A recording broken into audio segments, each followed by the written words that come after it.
ये बात है उस वक्त की जब मैं अपने डांस क्लासेस अटेंड करके अपने घर की तरफ जा रही थी।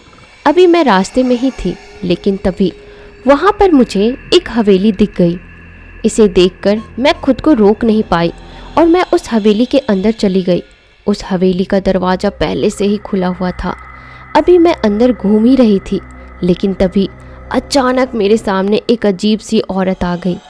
उसे देखकर मैं बहुत ही ज़्यादा डर गई और मैंने उस औरत से पूछा, कौन हो तुम? इस पर उसने कहा, आमिल मंजलिका। ये बात है उस दिन की जब मैं मार्केट में टोमेटो खरीदने चली गई थी। मार्केट में टोमेटो 400 से 500 रुपए में 1 किलो मिल रहे थे। ये सुनकर मेरा दिमाग ख़राब हो गया था, इसीलिए मैं शहर के बहुत सारे मार्केट्स घूम रही थी। बाद में एक जगह मुझे 200 रुपए किलो में टोमेटो मिल गया। उसके बाद मुझे वापस घर आते वक्त रात हो चुकी थी।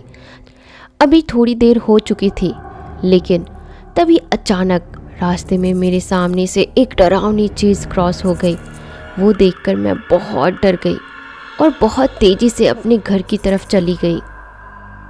ये बात है उस रात की जब मैं अपने घर में बैठकर टीवी देख रही थी। मैं एक हॉरर मूवी देख रही थी।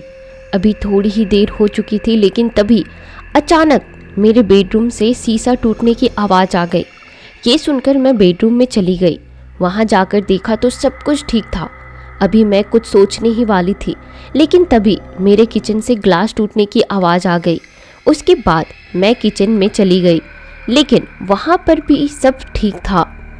कुछ सोचने ही वाली थी, लेकिन तभी अचानक मेरे कानों में एक आवाज़ आ गई, मैं यक्षिणी तेरी मौत हूँ। रात के 12 बजे फ़ोन बज गई। वो सुनकर मैं सोचने लगी, मेरे पास तो कोई फ़ोन नहीं है, तो ये फिर रिंगटोन कैसी? रात के 3 बज रहे थे और मैं अपने घर में बहुत गहरी नींद में सो रही थी, लेकिन तभी अचानक मेरे घर के दरवाजे पर कोई तो ज़ोर ज़ोर से दस्तक देने लगा और उसकी वजह से मेरी नींद खुल गई। मुझे पता नहीं था कि इतनी रात को बाहर कौन था। उसके बाद मैंने जैसे ही दरवाज़ा खोला तब मैंने देखा कि बाहर कोई भी नहीं था, इसीलिए मैं वापस सोने चली गई। अभी मैं बेडरूम में जाने ही वाली थी, लेकिन तभी अचानक फिर से मेरे दरवाजे पर किसी की दस्तक हो गई। लेकिन इस बार जब मैंने दरवाज़ा खोला तो मेरे सामने एक चुड़ैल थी। एक लड़की 2 रातों से मेरे घर के बाहर खड़ी थी। वो कौन थी ये मुझे बिल्कुल भी नहीं पता था, लेकिन उसे देखकर मैं परेशान हो रही थी, इसीलिए मैं उस लड़की की तरफ चली गई और उसे देखकर मैंने कहा, तुम कौन हो?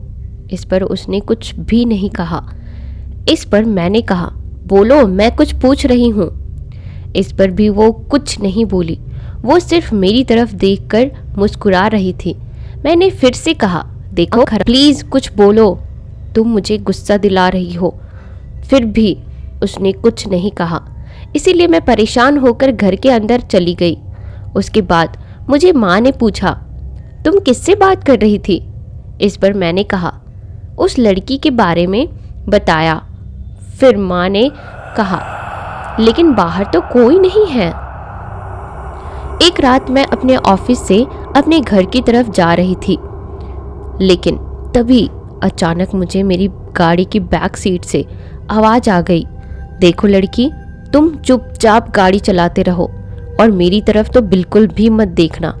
उसकी ये बात सुनकर मैं बहुत डर गई थी, क्योंकि उसकी आवाज़ बहुत खतरनाक थी। सो मैं गाड़ी चला रही थी, मुझे पीछे देखने की हिम्मत नहीं हो रही थी।